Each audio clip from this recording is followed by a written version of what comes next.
दोस्तों नमस्कार। आज का टॉपिक है पावलोव का अनुकूलित अनुक्रिया सिद्धांत।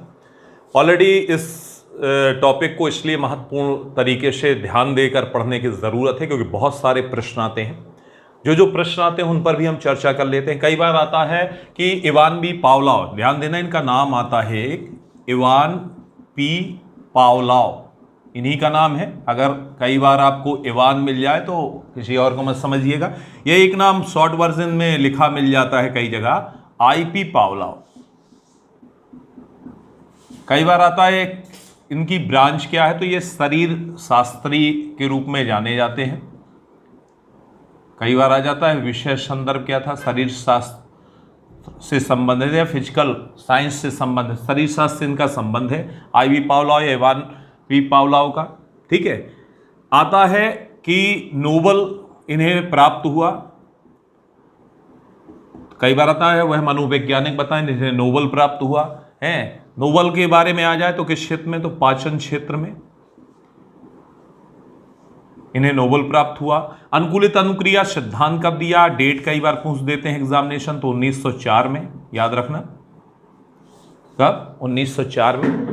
तो ये वो प्रश्न है जो एग्जामिनेशन पूछता है। कई बार आ जाता है कि प्रयोग किस पर किया इन्होंने, तो प्रयोग आ जाए तो प्रयोग कुत्ते पर, तो कुत्तों पर प्रयोग। तो ये एग्जामिनेशन के कंडक्ट क्वेश्चन है। आ जाता है इवान बी पावलोव का सिद्धांत का कौन सा, तो अनुकूलित अनुक्रिया सिद्धांत। इवान बी पावलोव को नोबेल पुरस्कार पाचन क्षेत्र में प्राप्त हुआ। आई बी पावलोव और इवान बी पावलोव इनके नाम है, शरीर शास्त्र से संबंधित है। सिद्धांत कब दिया, 1904 में दिया। प्रयोग किस पर किया, कुत्तों पर प्रयोग किया। ये सारे एग्जामिनेशन क्वेश्चंस हैं, इन्हें याद रखिएगा। इसके साथ ही इनका सिद्धांत क्या था और सिद्धांत में विशेष चीजें क्या हैं, तो एक्चुअल में व्यवहारवादियों में नाम आता है इनका, किसमें, व्यवहारवादियों में। व्यवहारवादियों में नाम आता है। और व्यवहारवादियों में जब नाम आता है तो व्यवहारवादियों की डेफिनेशंस को ध्यान देना जरूरी है। तो उन्होंने बताया, व्यवहारवादियों ने, अधिगम, अधिगम का मतलब ऑलरेडी सीखने से है। तो व्यवहारवादी कहते हैं अधिगम अनुकूलन द्वारा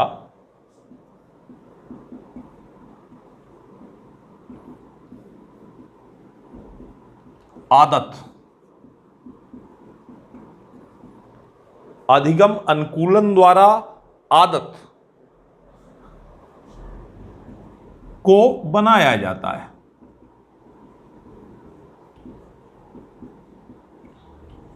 then means making of habits. कई बार आता है आदत जन्य सिद्धांत किसका है, तो इवान बी पावलोव का ही अनुकूलित अनुक्रिया सिद्धांत आदत जन्य व्यवहारवादियों के रूप में भी आता है। तो व्यवहारवादियों के रूप में भी नाम आता है इनका। तो व्यवहारवादियों ने कहा कि अधिगम अर्थात सीखना अनुकूलन द्वारा, अर्थात हम सीखने में क्या कर सकते हैं, अनुकूलन कर सकते हैं, परिस्थिति के अनुकूल हो जाए और उसमें लगातार लगे रहें 10 से 15 दिन, 15 से 30 दिन तक, तो आदत का निर्माण हो जाता है। ये चीज डिफाइन की किसने, व्यवहारवादियों, जो इनका सिद्धांत है। तो इवान बी पावलोव जो सोवियत संघ या रूसी मनोवैज्ञानिक थे, इन्होंने प्रयोग किया किस पर, कुत्ते पर प्रयोग किया। तो कुत्तों पर जब प्रयोग किया इन्होंने, तो प्रयोग कैसा था, तो सीधा सा देखा जाता है कि अगर भोजन है और भूखा कुत्ता है तो भोजन को देखकर कुत्ते लार बहाएंगे, ये स्वाभाविक है। That means just like an S R theory, stimulus response, उद्दीपक को देखकर अनुक्रिया हो रही है। लेकिन जो इवान बी पावलोव थे, इससे आगे की चीज उन्होंने की, संबद्धता की, जोड़ा उन्होंने किया क्या, तो भोजन के को देखकर कुत्ते लार बहा रहे थे। उन्होंने किया क्या कि भोजन से पहले घंटी, और घंटी बजती थी, नौकर दौड़ कर जाता था, भोजन कुत्तों को देता था, और लगातार ये 10 से 15 दिन होते रहा। तो कुत्ते भोजन को नहीं बल्कि संबद्ध हो गए, जुड़ गए, किससे, घंटी से और पादचाप से, नौकर के कदमों की आहट से और घंटी से। अर्थात वो क्रिया जो भोजन को देखकर हो रही थी, वो क्या, घंटी की आवाज और पादचाप की आवाज को सुनते ही कुत्ते लार स्राव करने लगते थे, जो क्या करके, जो भोजन को देख कर गए। अर्थात अस्वाभाविक उत्तेजक क्या बन गया, घंटी और पादचाप बन गया, जिसके प्रति कैसी, स्वाभाविक उत्तेजक अर्थात भोजन जैसी अनुक्रियाएं करने लगे, लार स्राव करने लगे। यही अनुकूलित अर्थात अनुकूलन कर लिया कुत्तों ने, लार स्राव करने लगे, क्या, घंटी और पादचाप से। यही अनुकूलित अनुक्रिया सिद्धांत कहलाया। देन मीन्स यहां पर सीधा सीधा जो डिफाइन किया गया, तो इसी चीज का अनुसमर्थन किया पावलोव की इन बातों का अनुसमर्थन किसने किया? तो नाम आता है अनुसमर्थन में गिलफोर्ड, कई बार आ जाता है, अनुसमर्थक बताए, नाम सुना होगा। तो गिलफोर्ड विचारक हुए, उन्होंने अनुसमर्थन किया इसी चीज का। और लाडेल ये भी अनुसमर्थक रहे। तो दोनों अनुसमर्थक है। कई बार आता है कि पावलोव की थ्योरी का अनुसमर्थन, तो अनुसमर्थन किया इन दोनों ने। और अनुसमर्थन में इन्होंने वही चीज कही। लाडेल तो सीधा सीधा कहते हैं कि अनुकूलित अनुक्रिया में कार्य के प्रति स्वाभाविक उत्तेजक के स्थान पर प्रभावहीन उद्दीपक होता है, जो स्वाभाविक उद्दीपक से संबद्ध होता है, अर्थात जुड़ा होता है, और जुड़ा होने के परिणाम स्वरूप वह प्रभावपूर्ण हो जाता है, अर्थात अस्वाभाविक स्वाभाविक जैसा व्यवहार करने लगता है। यह चीज डिफाइन कर रहे हैं कौन? लाडेल महोदय। वहीं गिलफोर्ड महोदय ने बार बार एक चीज स्पष्ट की और व्याख्या की, किसकी? पावलोव की इसी थ्योरी की। तो उन्होंने कहा कि जब दो उद्दीपक बार बार दिए जाते हैं, अर्थात अस्वाभाविक और स्वाभाविक, तो पहले नया अर्थात घंटी या पादचाप क्या है? नई है, नया, और बाद में पुराना। बाद में क्या है? भोजन है, जो स्वाभाविक है। यह क्रिया लंबे समय तक चलती रहे तो प्रथम अत्यधिक प्रभावशाली और क्रियाशील हो जाता है, दूसरे से संबद्धता के कारण, जुड़ाव के कारण। अर्थात भोजन की उत्तेजना कहां पहुंच गई? घंटी और पादचाप में पहुंच गई। इस चीज को डिफाइन किया किसने? इवान बी पावलोव ने। किसमें? अनुकूलित अनुक्रिया। तो गिलफोर्ड और लाडेल महोदय अनुसमर्थन करते हैं किसका? विचारों का। अब इस थ्योरी को थोड़ा सा और आसानी से समझ लें। जस्ट लाइक भोजन, यहां पर भोजन है, क्या है? भोजन है।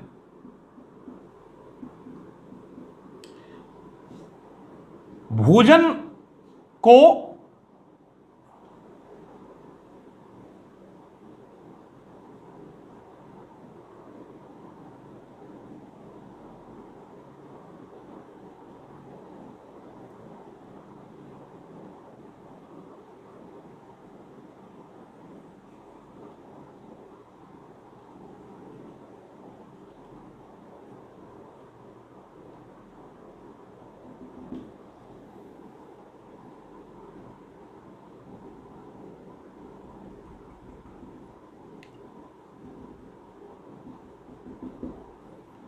भोजन को कुत्ता जैसे ही देखता है, देखते ही क्या होने लगता है? लार स्राव होने लगती है। ये क्या है? लार है। क्या करते हैं? देखते ही।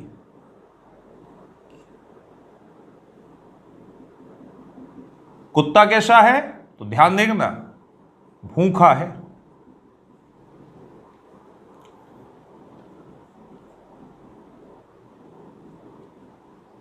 कुत्ता भूखा है भोजन को देखकर, तो भोजन क्या हुआ? स्वाभाविक उत्तेजक। तो स्वाभाविक उत्तेजक क्या है? भोजन है। इसके बाद क्या हो रही है? तो इसके बाद स्वाभाविक अनुक्रिया।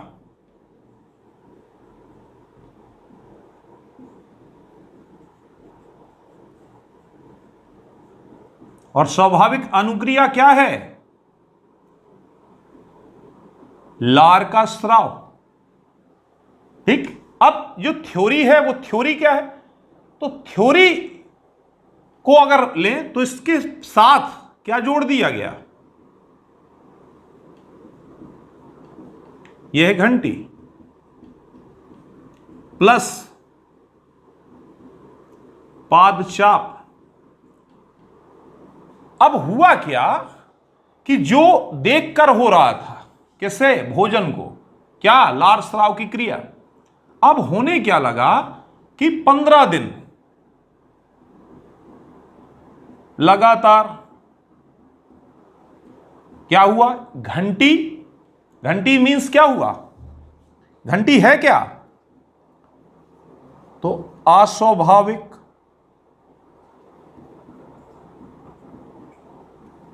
उत्तेजक है। इसके साथ जुड़ा क्या है? तो जुड़ा अर्थात संबद्ध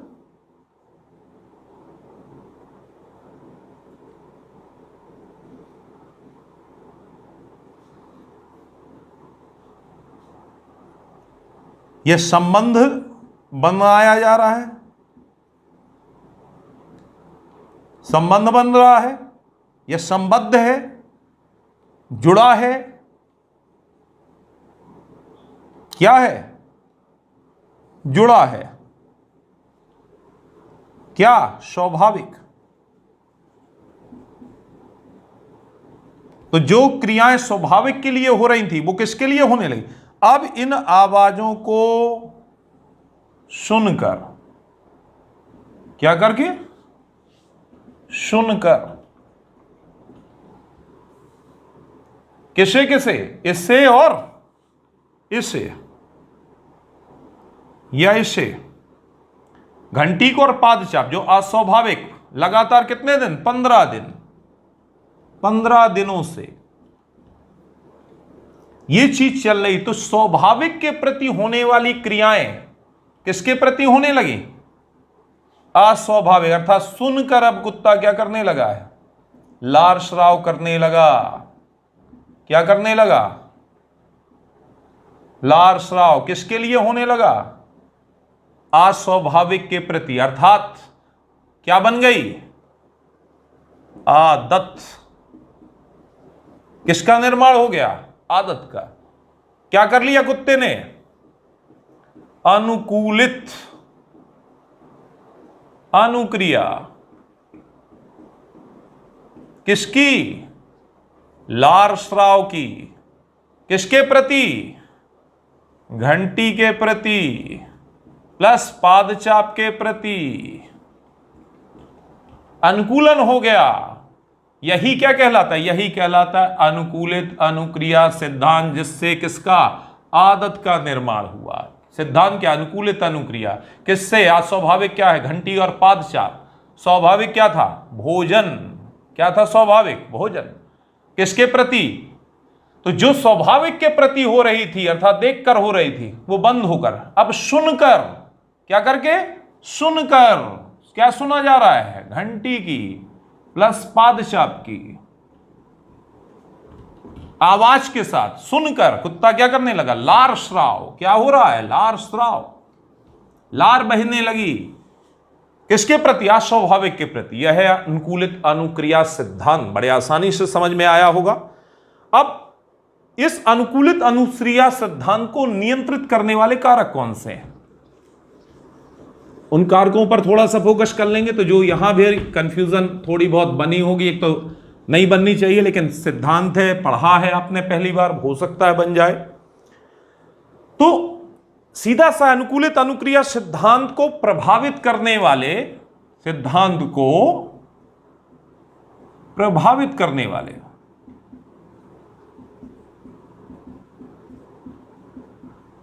कारक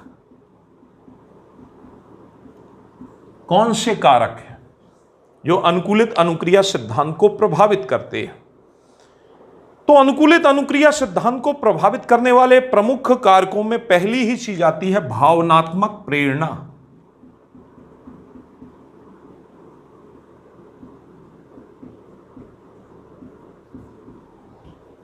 पहली चीज क्या है? भावनात्मक प्रेरणा।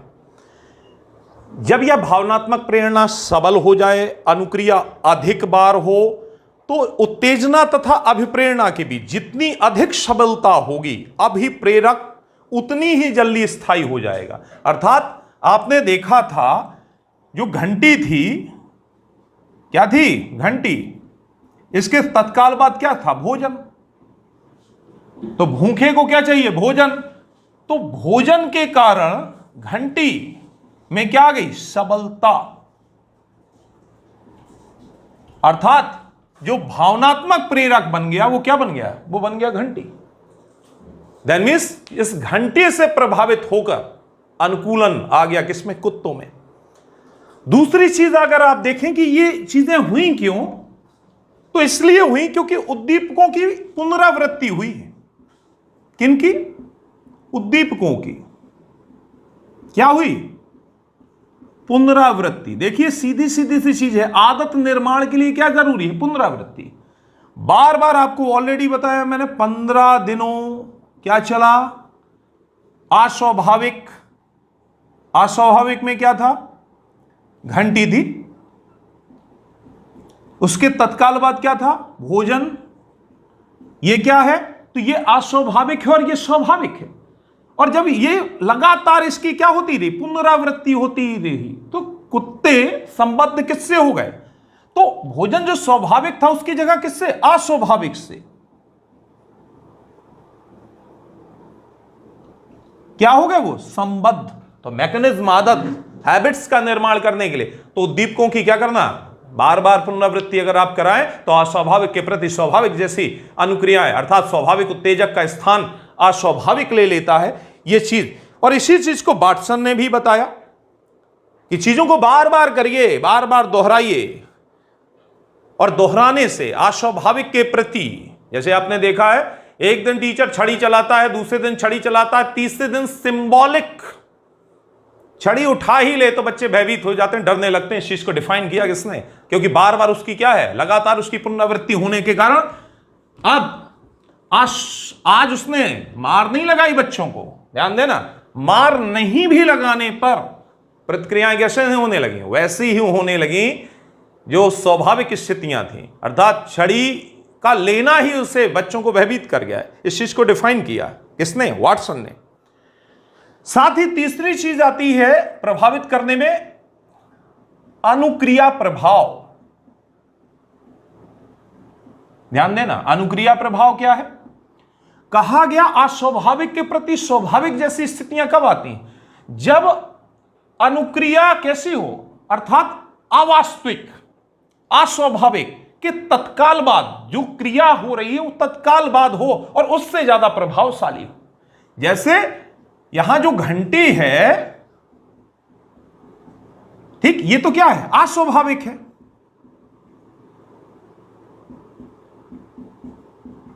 इसके तत्काल बाद क्या है? भोजन है,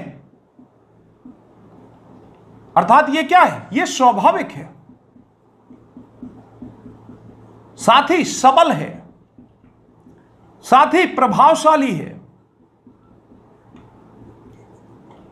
और भूखे के लिए क्या महत्वपूर्ण? भोजन। और भोजन किसके बाद मिल रहा है? घंटी के बाद, अस्वाभाविक के बाद। किसके बाद? तो अनुक्रिया अगर प्रभावशाली तो उस प्रभाव के कारण तो अस्वाभाविक भी क्या हो गई? जो स्वाभाविक सबलता थी वो क्या हो गई? वो उसका हो गया प्रत्यावर्तन। तो स्वाभाविक चीज कहां गई? अस्वाभाविक के पास। तो अनुक्रिया अगर प्रभावशाली है, स्वाभाविक के तत्काल बाद प्रभावशाली है, तो वह प्रत्यावर्तित होकर, हस्तांतरित होकर लगातार करने पर क्या हो जाती है? प्रत्यावर्तन हो जाता है। और वह सबलता जो वास्तविक के प्रति थी वो कहां? प्रत्यावर्तित होकर, स्थानांतरित होकर अस्वाभाविक के प्रति हो जाती है। और इसी कारण से कुत्ते जो भोजन को देखकर लार बहा रहे थे, घंटी की आवाज और पादचाप के साथ लार का स्राव करने लगे। और तीसरी चीज है दोनों उद्दीपक, ध्यान देना, का समय संबंध। चौथी चीज क्या? दो उद्दीपकों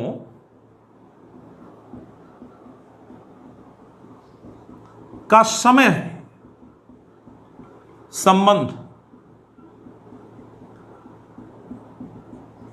दो उद्दीपक कौन? ऑलरेडी आप जानते हैं। घंटी क्या है? पहला उद्दीपक बना हुआ है। दूसरा क्या है? भोजन है। और दोनों को संबंधित कौन कर रहा है? तो समय, समयांतर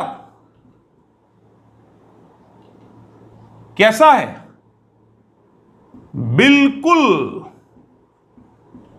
कम है या नहीं ही है। घंटी बजते ही भोजन ये होगा, तभी क्या होगा? तभी हस्तांतरण होगा, स्थानांतरण होगा स्वाभाविक का किसके प्रति? अस्वाभाविक के प्रति। और यहां अंतर कितना बताया गया था, तो सिर्फ 5 सेकंड। अब 5 सेकंड कोई ज्यादा तो नहीं होते ना। इसी कारण से आपने अक्सर देखा होगा, मध्याह्न जब होता है तो मध्याह्न में इंटरवल की लंबी घंटी होती है, उसके बाद भोजन। एक दिन हुआ क्या, हवा चली, हवा चलते ही वो घंटी बजी, यूं ही बज गई अपने से, और अपने से बजते ही टीचर का दूसरा ही पीरियड चल रहा था, लेकिन वो लंबी घंटी बजते ही बच्चे समझ बैठे कि क्या हो गया, मध्याह्न हो गया। समय सेकंड का अंतर भी नहीं देखा और बच्चों के लंच बॉक्स खुल गए। और उसका एक कारण है कि अस्वाभाविक के प्रति अगर समय संबंध और बिल्कुल कम या ना के बराबर ही समय है, तभी अस्वाभाविक के प्रति स्वाभाविक की स्थितियों का निर्माण होता है, या उस स्थिति की स्थितियां सबल हो पाती हैं स्वाभाविक की। और यहां पर सीधा सीधा यही चीज, यही कारक हैं। तो भावनात्मक प्रेरणा, उद्दीपनों की पुनरावृत्ति, अनुक्रिया का प्रभुत्व और 2 उद्दीपनों का समय संबंध, ये महत्वपूर्ण है। यही कारक हैं जो अनुकूलित अनुक्रिया के लिए आदर्श स्थितियों के रूप में होने चाहिए। अब बात आती है कि अनुकूलित अनुक्रिया को प्रभावित कौन कौन सी चीजें करती है। तो प्रभावित कारक कौन है? अनुकूलित अनुक्रिया को प्रभावित करने वाले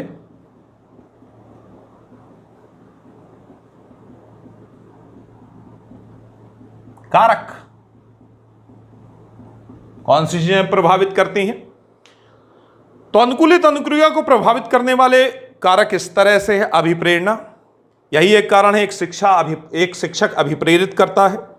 दूसरी चीज है कक्षा शिक्षण में बुद्धि के माध्यम से भी जो विवेकशील व्यक्ति होते हैं, अनुकूलित अनुक्रिया में अत्यंत अल्प समय में, कम समय में ही वो स्वाभाविक और अस्वाभाविक उद्दीपकों के बीच अत्यंत शीघ्रता से संबंध स्थापित करके अस्वाभाविक के प्रति स्वाभाविक जैसी क्रिया करने लगते हैं। जबकि जो अल्प या मंद बुद्धि के हैं वो इन चीजों को समझने में देर लगाते हैं, या बड़ी देरी से ही वो मैकेनिज्म या आदत का निर्माण हो पाता है। तीसरी एक चीज और भी है, आयु। तो कहा गया कि अल्प आयु में बालकों में सामाजिक नियंत्रण का प्रभाव कम देखा जाता है, नजर आता है। जैसे कहा गया आयु बढ़ती जाती है, अनुकूलित अनुक्रिया में प्रधानता आती जाती है, क्योंकि उनके बुद्धि का भी विस्तार हो जाता है। एक चीज और आती है, मानसिक स्वास्थ्य, मेंटल हेल्थ। कहा गया अनुकूलित अनुक्रिया के लिए एक चीज जरूरी है, मेंटल है। अगर आप अनुपयुक्त हैं या अस्वस्थ हैं, जैसे कुत्ते भी अगर अस्वस्थ होते तो जरूरी नहीं था कि वह घंटी के प्रति वैसी ही अनुक्रिया करते जो स्वभावतः वो कर रहे थे। तो जरूरी है मेंटल हेल्थ, मानसिक स्थिति, मानसिक रूप से बालक स्वस्थ हो, उत्तम हो। मानसिक अस्वस्थ की जगह अनुकूलित अनुक्रिया अच्छी नजर आती है किसमें? स्वस्थ बालकों में। वही है बाधा और विघ्न। अगर अत्यधिक बाधा और विघ्न की स्थितियां हों तो अनुकूलन की स्थितियां क्या हो जाती हैं? अनुकूलन की स्थितियां कम नजर आती हैं। और कहा गया practice man perfect man master that, अभ्यास गुरु है। बार बार अनुकूलित अनुक्रिया में अभ्यास करना पड़ता है। स्वाभाविक और स्वाभाविक का संबंध लगातार 15 से 20 दिन पुनरावृत्ति करने के बाद अनुकूलित अनुक्रिया होती नजर आती है, या उसमें सुदृढ़ता नजर आती है। अब बात आती है कि अनुकूलित अनुक्रिया सिद्धांत का शिक्षा में प्रयोग। तो शिक्षा में कैसे अनुकूलित अनुक्रिया का प्रयोग है? तो अनुकूलित अनुक्रिया का शिक्षा प्रयोग,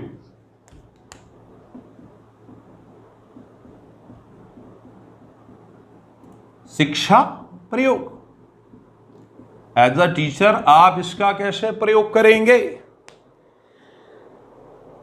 तो इस संबंध में एक विशेष विचार आता है किसका? आपने नाम सुना होगा वाटसन का। किसका? वाटसन का, एज अ थिंकर्स। जो वाटसन महोदय हुए, उन्होंने एक अच्छा विचार दिया। बहुत ही कोटेशन आता है। आता क्या है? मुझे कोई बच्चा, ध्यान देना ये कोटेशन बहुत एग्जामिनेशन दे दो, मुझे कोई बच्चा दे दो, मैं, डिफाइन किया वाटसन ने, मैं उसे जैसा चाहूं,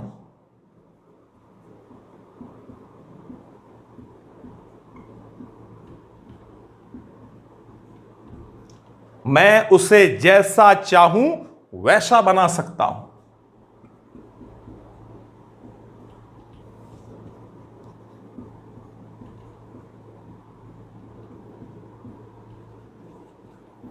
यह विचार है किसका?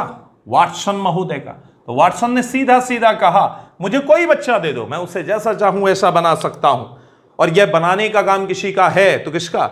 विद्यालय में। और विद्यालय में सक्रिय भूमिका निभाता है कौन? शिक्षक। ध्यान दीजिएगा। तो कई बार कोटेशन आ जाता है कि यह विचार किसका है, तो किसका है? वाटसन का है। तो इस सिद्धांत में अगर हम देखें तो अनुकूलित अनुक्रिया का प्रयोग सहजतापूर्वक किया जा सकता है विद्यालय में। पॉइंट टू पॉइंट अगर चर्चा करें तो इस सिद्धांत से हम बच्चों में अच्छी आदतों का निर्माण कर सकते हैं। पावलोव भी बताते हैं प्रशिक्षण में लगातार आदत का निर्माण करने के लिए अनुकूलित स्थितियों को बार बार पुनरावृत्ति की जाए तो बच्चे में एक लगातार श्रृंखला संचालन करने से अच्छी आदतों का निर्माण हो जाता है।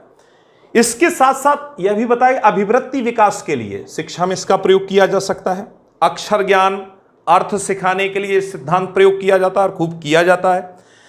कहा गया शिक्षण अधिगम में प्रारंभिक स्तर में अभ्यास को महत्व दिया जाता है और यह सिद्धांत अभ्यास पर बल देने की बात करता है। साथ ही इस सिद्धांत के माध्यम से बुरी आदतें, जो बुरी वृत्ति, गाली गलौज है, चोरी आदि करना, इन सारी चीजों को भी दूर किया जा सकता है। साथ ही बच्चों में संवेगात्मक अस्थिरता होती है तो लगातार प्रयास करने से, प्रभावी उपचार करने से, उन चीजों को बार बार दोहराने से इन दुर्वृत्तियों से भी निपटारा पाया जा सकता है। जो बाह्य बाधाएं हैं उन पर भी नियंत्रण करने के लिए बार बार पुनरावृत्ति करके, प्रयास करके शिक्षक बाधाओं को नियंत्रित कर सकता है। वैयक्तिक भिन्नताओं को ध्यान में रखकर शिक्षण देने के लिए यह अनुकूलित अनुक्रिया सिद्धांत शिक्षा में उपयोगी है। अध्यापक के द्वारा इस सिद्धांत का प्रयोग खूब किया जाता है। कुल मिलाकर अगर चले तो यह सिद्धांत और सिद्धांत के गुणों को देखें तो बात आ जाती है सिद्धांत के गुणों की। किसकी? अनुकूलित अनुक्रिया सिद्धांत के गुण कौन से हैं? अगर चर्चा उस पर करें तो इससे अनुशासन का अच्छा विकास होता है, अभिवृत्तियों का अच्छा विकास होता है। इसके साथ साथ यह आदतों का विकास करने में मददगार है। मानसिक सांवेगिक अस्थिरता को भी यह क्या करता है? सिद्धांत दूर करता है। लेकिन जहां बात होती है कि सिद्धांत में खूबियां या गुण क्या हैं, वहीं यह भी होती है कि सिद्धांत के दोष क्या हैं, तो उन पर भी चर्चा। सिद्धांत के दोष क्या हैं, अर्थात अनुकूलित अनुक्रिया सिद्धांत में कमियां क्या है या दोष क्या है, अक्सर पूछ देता है। तो कहा गया इस सिद्धांत के आधार पर अधिगम में जो शारीरिक आधार हैं, शारीरिक आधारों को स्पष्ट हम नहीं कर सकते। दूसरी यह भी है कि सिद्धांत का प्रयोग जो प्रौढ़ हैं, बड़ी आयु वर्ग के हैं, उन पर हम नहीं कर सकते हैं। साथ ही तीसरी कमी यह है कि इस सिद्धांत में स्थायित्व अभाव है, क्योंकि अनुभवों के आधार पर यह देखा जाता है कि उद्दीपकों को हटा देने पर बालक की अनुक्रियाएं प्रभावहीन होती चली जाती हैं। अर्थात जैसे पहले होती रहीं अस्वाभाविक के प्रति, दैट मीन्स आप रोज पढ़ाने के बाद टॉफी देते थे, ठीक है, तत्काल बाद बच्चे पढ़ने लगते थे, आपके आते ही क्रियाएं करने लगते थे, लेकिन अब आपने सिलसिला बंद कर दिया तो वो अनुक्रियाएं होंगी, ऐसा संभव नहीं है। साथ ही यह सिद्धांत मनुष्य को एक यंत्र के समान बताता है और यंत्र के समान मानकर चलता है, जबकि मनुष्य में बताया गया कि मनुष्य यंत्र नहीं है, एक मशीन नहीं है। दैट मीन्स अगर कहें तो यह सिद्धांत यांत्रिकता पर ज्यादा जोर दे रहा है, जबकि मनुष्य चिंतनशील बौद्धिक प्राणी है। इस आधार पर यह सिद्धांत की क्या है? कमियां हैं। तो यह रहा आपका संपूर्ण सिद्धांत, जिन पियाजे के बाद आपने पढ़ा इवान बी पावलोव को। और ध्यान दीजिएगा पावलोव को, क्योंकि नोबेल पुरस्कार प्राप्त, याद रखिए। और इवान बी पावलोव प्रयोग कुत्ते पर, सन, याद रखिएगा। ये सारी चीजें आपके एग्जामिनेशन क्वेश्चन है। कैसे आप मेक इट एन हैबिट, आदत का कैसे निर्माण करें, आदत जन्य। साथ ही दोषों में आता है इंसान बौद्धिक प्राणी, बट ये यांत्रिकता पर बल दे रहा है। ठीक है, आगे चलते हैं नेक्स्ट टॉपिक के साथ।